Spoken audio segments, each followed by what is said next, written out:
महानुभावहरु नमस्कार। आजको बुलेटिन समाचारमा हजुरलाई स्वागत छ। समाचार कहाँबाट हेरिरहनु भएको छ हामीलाई कमेन्ट गर्न नबिर्सनु होला। आउनु सुरु गरौँ आजका समाचारहरु। प्रधानमन्त्री सुशीला कार्कीले राष्ट्रको नाममा सम्बोधन गर्ने भएकी छिन्। उनले आज राति 6 बजे राष्ट्रको नाममा सम्बोधन गर्ने कार्यतालिका तय भएको उनको निकट स्रोतले बताएको छ। सम्बोधनको कार्यक्रम सूचना तथा संचार मन्त्रालयले गरेको छ भने जेनजीहरूले गरेको गत 23 र 24 गते भदौमा गरेको आन्दोलनको प्रदर्शनको बलमा कार्की 26 भदौमा प्रधानमन्त्री नियुक्त भएकी थिइन्। उनी नेतृत्वको सरकारले प्रतिनिधि सभा विघटन गरेर आगामी फागुन 21 गते निर्वाचन गर्ने घोषणा गरिसकेको छ।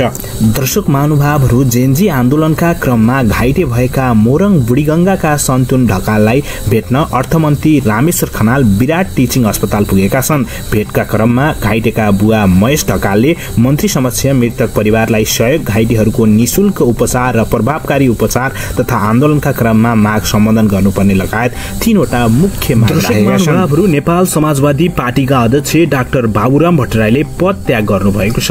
बुधबार बसेको केन्द्रीय समितिको बैठकमा भट्टराई अध्यक्षले पद त्याग गरेको घोषणा गर्नुभएको छ। दर्शक महानुभावहरु, नेकपा माओवादी केन्द्रका अध्यक्ष एवं पूर्व प्रधानमन्त्री पुष्पकमल दाहाल प्रचण्डले पार्टीको आगामी महाधिवेशनले नेतृत्व परिवर्तन हुने बताएका छन्। बुधबार पार्टी केन्द्रीय कार्यालय कमिटिको बैठकपछि उनले यस्तो बताएका हुन्। नेतृत्व परिवर्तन बारे पार्टीमा छलफल भइरहेको उनको भनाइ छ। आगामी महाधिवेशनसम्म जाँदा नेतृत्व परिवर्तनको कुरा हल हुने उनले दावी गरेका छन्। गत भदौ 23 र 24 गते भएको जेनजी पुस्ताको आन्दोलनमा राजनीतिक दलका पुराना नेताहरूले नेतृत्व छाड्नुपर्ने माग उठेको थियो। प्रधानमन्त्री भइसकेको र पार्टीको नेतृत्वमा बारम्बार रहेको नेताहरूलाई नेतृत्व छाड्नुपर्ने माग राखेर दबाब दिएपछि माओवादी सहित राजनीतिक दलका नेताहरूमाथि नेतृत्व परिवर्तनका लागि नेतृत्व छाड्नुपर्ने दबाब पार्टी भित्रैबाट आइरहेको छ।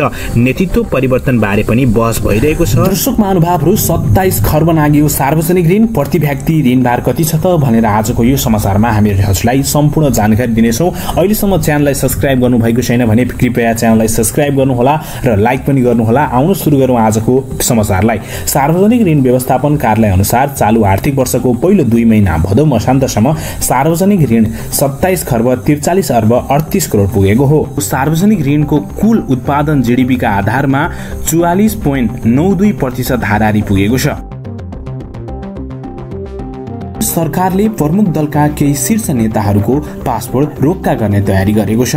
जेनजी आन्दोलनको क्रममा दमनमा संलग्न र कतिपय भ्रष्टाचार एवं सम्पत्ति शुद्धिकरणको अनुसन्धानको दायरामा परेका माथि यस प्रकारको एक्सन बारे छलफल भएको। जेनजी आन्दोलनपछि बनेको सुशीला कार्की नेतृत्वको सरकारले नेपाली कांग्रेस, नेकपा एमाले, माओवादी केन्द्र लगायत दलहरूका शीर्ष नेताहरूको पासपोर्ट रोक्का गर्ने प्रक्रिया अगाडि बढाएको छ। आन्दोलनको दमनमा संलग्न कार्यकारी नेतृत्व लगायतका कानूनी दायरामा ल्याउनु पर्ने माग आएको छ। यसबारे छलफल हुँदैछ भनेर मन्त्री परिषद सम्बन्धी स्रोतले बताएको छ।